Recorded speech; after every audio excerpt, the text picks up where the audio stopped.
சற்று முன் கிடைக்கப்பெற்ற மிக மிக முக்கியமான செய்தி ஒன்று வெளியாகியிருக்கு. பெரியசாமி அவர்களுக்கு எதிராக சென்னை ஐகோர்ட் அதிரடி உத்தரவு. சொத்து குவிப்பு வழக்கில் அமலாக்கத்துறை அனுப்பிய நோட்டீஸை எதிர்த்து தமிழ்நாடு ஊரக வளர்ச்சித்துறை அமைச்சர் பெரியசாமி தாக்கல் செய்த மனுவுக்கு பதிலளிக்கும்படி அமலாக்கத்துறைக்கு சென்னை உயர்நீதிமன்றம் உத்தரவிட்டிருந்தாங்க.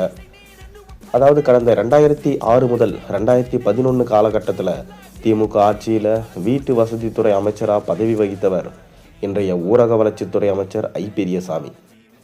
அப்போது வருமானத்துக்கு அதிகமாக கிட்டத்தட்ட 2,01,35,000 ரூபாய் அளவுக்கு சொத்துக்கள் சேர்த்ததா லஞ்ச ஒழிப்பு காவல்துறை பெரியசாமி மீது வழக்கு பதிவு செஞ்சிருந்தாங்க.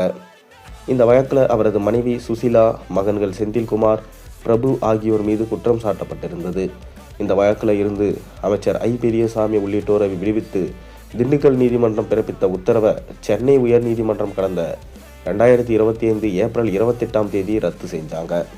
இந்த வழக்கில் மீண்டும் குற்றச்சாட்டுகளை பதிவு செய்து விசாரணை நடத்தி 6 மாதத்தில் முடிக்க வேண்டும் என திண்டுக்கல் மாவட்ட MP, MLAக்கள் மீதான வழக்குகளை விசாரிக்கும் சிறப்பு நீதிமன்றத்துக்கு சென்னை உயர்நீதிமன்றம் உத்தரவிட்டாங்க. சென்னை உயர்நீதிமன்ற உத்தரவை எதிர்த்து உச்ச நீதிமன்றத்தில் மேல்முறையீடு செய்யப்பட்டது.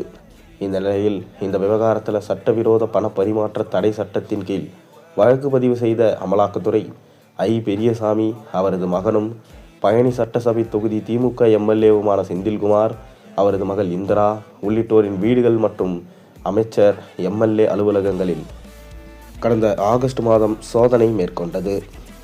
அமலாக்கத்துறை அதிகாரிகள் நடத்திய இந்த அதிரடி சோதனையில் அமைச்சர் பெரியசாமி தொடர்புடைய இடங்களிலிருந்து சொத்து ஆவணங்கள், முதலீட்டு விவரங்கள், செல்போன், நிறுவனத்தின் வங்கி கணக்கு விவரங்கள் போன்றவை அமலாக்கத்துறையினர் கைப்பற்றினர். இதன் தொடர்ச்சியாக சொத்துக்களை முடக்குவது தொடர்பாக விளக்கம் கேட்டு பெரியசாமி மற்றும் அவரது குடும்பத்தினருக்கு அமலாக்கத்துறை நோட்டீஸ் அனுப்பியது. இந்த நோட்டீஸை எதிர்த்தும் அமலாக்கத்துறை விசாரணையை எதிர்த்து அமைச்சர் பெரியசாமி மற்றும் அவரது குடும்பத்தினர் சார்பில் சென்னை உயர்நீதிமன்றத்தில் மனு தாக்கல் செய்யப்பட்டது.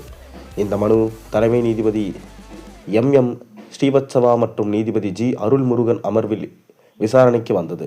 அப்போது அமைச்சர் பெரியசாமி தரப்பில் ஆஜரான மூத்த வழக்கறிஞர் ஜான் சத்யன், அமைச்சர் பெரியசாமிக்கு எதிரான சொத்து குவிப்பு வழக்கின் விசாரணைக்கு உச்சநீதிமன்றம் தடை விதித்துள்ளதால் அமலாக்கத்துறை மேற்கொண்டு விசாரணை செய்ய தடை விதிக்க வேண்டும். இந்த மனுவை தாக்கல் செய்த பின் வியாழக்கிழமை விசாரணைக்கு ஆஜராக அமலாக்கத்துறை சம்மன் அனுப்பியிருக்கு என வாதிட்டார். இதையடுத்து அமைச்சர் பெரியசாமியின் மனுவுக்கு பதிலளிக்க அவகாசம் வழங்க வேண்டும் என அமலாக்கத்துறை தரப்பில் தெரிவிக்கப்பட்டது. இருதரப்பு வாதங்களையும் கேட்ட நீதிபதிகள் ஜனவரி 5ஆம் தேதிக்குள் பெரியசாமியின் மனுவுக்கு பதிலளிக்கும்படி உத்தரவிட்டு ஒத்தி வச்சிருக்காரு.